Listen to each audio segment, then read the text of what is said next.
Ouvintes da Palavra de Deus, que a paz do Senhor Jesus seja contigo. A mensagem de hoje, o título é O Reino do Filho do Amor. Quando nós falamos do Reino dos Céus, não estamos simplesmente dando vida às páginas de um livro de história. Um historiador pode falar a respeito de muitas coisas e todas elas estarem fora dele. Porém, falamos de um reino que já existe dentro de nós e que em breve terá a sua plenitude em toda a terra. Quando vemos o clima com baixa umidade do ar e os olhares tristes das mães dos postos de saúde, com seus filhos no colo, aguardando a hora de serem atendidas, quando deparamos com uma injustiça social o tempo todo, suspiramos e oramos: Senhor, venha logo, venha a nós o teu reino. Quando falamos que o reino dos céus está dentro de nós, talvez estas palavras não sejam importantes para muitas pessoas, mas a causa das ruínas do atual mundo em que vivemos é a falta de amor. O homem do século XXI está tão decepcionado com os reis e governantes que alguns não conseguem ver um novo reino como uma coisa boa. Durante séculos e séculos, Satanás tem colocado ódio nos corações dos homens, e impérios e mais impérios se levantaram como instrumentos de opressão, onde as famílias não recebem apoio e os trabalhadores são duramente explorados. Sabemos muito bem que o príncipe das trevas está com seus dias contados, e naquilo que se refere à destruição, ele está cumprindo cabalmente o seu propósito. Se as pessoas do mundo, sejam elas governantes ou governados, receberam provisão completa para odiar, nós que pertencemos ao Reino dos Céus, devemos ocupar todo espaço que tivermos com atitudes de amor. Se deixarmos Cristo, que está dentro de nós, amar através de nós, no lugar em que chegarmos, o Reino dos Céus chegará. O incontável número de soldados que morreram em guerras, as lágrimas das mães e esposas, e a pergunta da criança acerca do dia que seu pai voltará, e toda vez que não há comida na mesa, ou na abundância de tudo, as pessoas não conseguem olhar com afeto uma para as outras, mesmo sendo irmãos da mesma casa, é o resultado direto da carne humana, que é influenciada por Satanás, cujo nome, na maioria das vezes, é mito que serve de zombaria nas rodas de amigos. Meu irmão e minha irmã, sabe por que o pai de família consegue governar a sua casa? Ele consegue porque ama a esposa e os filhos. Se aquele que recebeu o encargo de pai, de mãe, de irmão, desprezar o amor, que é o bem mais valioso que possui, este lar será como uma cidade sem muralhas, um alvo totalmente vulnerável à ação do inimigo das nossas almas. Portanto, se a ideia de reino é algo traumático para muitos, nos últimos dias deste planeta, isto será mudado.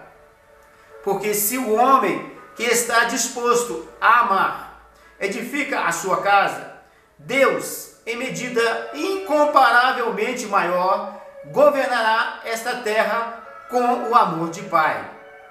Sobre esta doutrina, algumas vezes aparece a palavra reino e em outras temos uma palavra equivalente inserida num texto cujo assunto é o reino.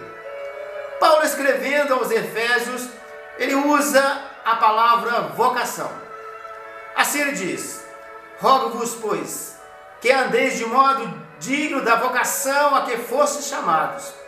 Hoje, muitas vezes ouvimos alguém dizer: irmão, você tem um chamado. E pode ser até que você que me ouve esteja perguntando: e eu? Será que eu tenho? Com certeza você tem. Todos nós somos os chamados para ajudar o Senhor Jesus a governar esta terra. Só que a posse desse reino não se dará por meio de campanhas e publicidades.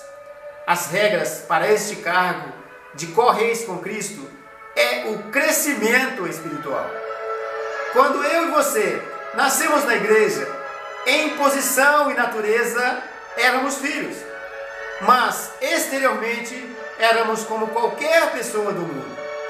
Porém, na comunhão e com os irmãos, na medida que começamos a amar, fomos aperfeiçoados no amor. E porque somos alimentados pela palavra, a cada dia ficamos mais parecidos com Cristo. Este é o projeto de Deus para cada um de nós. Mas você pode dizer que não há tanta gente na igreja dependendo de Deus assim. Isto é verdade. Deus nunca pôde contar com a maioria. Por isso, com respeito ao reino, está escrito: muitos são chamados, mas poucos escolhidos. Quem são chamados? Todos os filhos. Quem são os escolhidos? Todos os aprovados no tribunal de Cristo. Se a vocação a que fomos chamados é o reino, andar de modo digno da vocação é andar de modo digno do reino. E no texto, somos ensinados que a maneira de andar com esta dignidade do reino é manifestando o amor. Se me disserem que é difícil amar, eu digo que é impossível.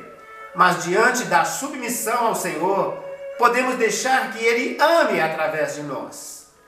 Expressar a vida divina que recebemos no dia em que nascemos de novo, não só é possível, como também é tudo que o Reino dos Céus espera de nós.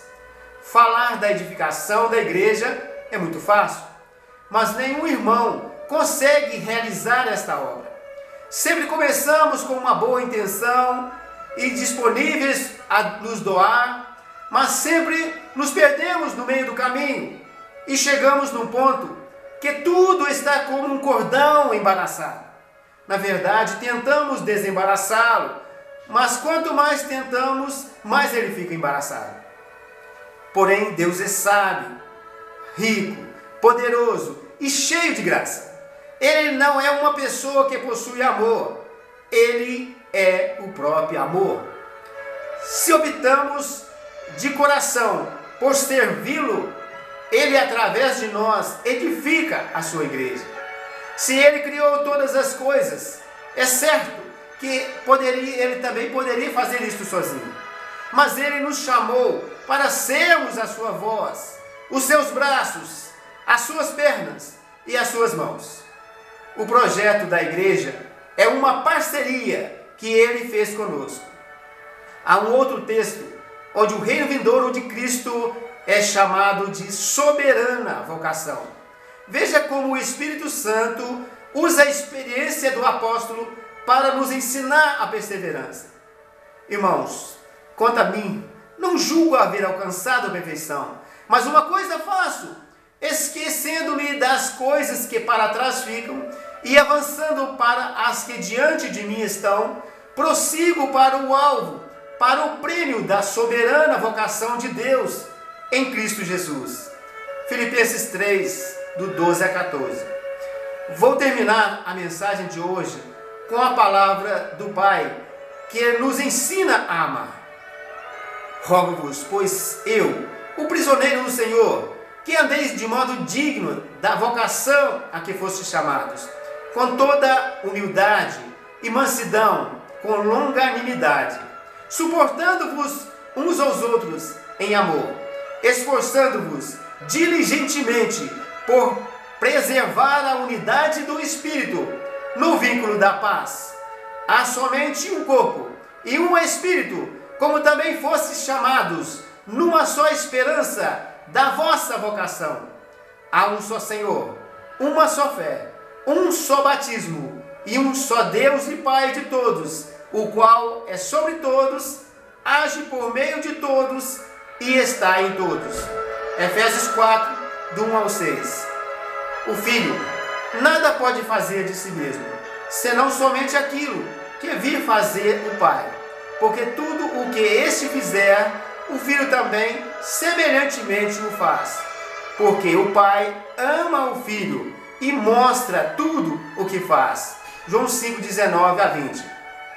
Na próxima mensagem, continuarei falando sobre o reino dos céus. Jesus é o Senhor.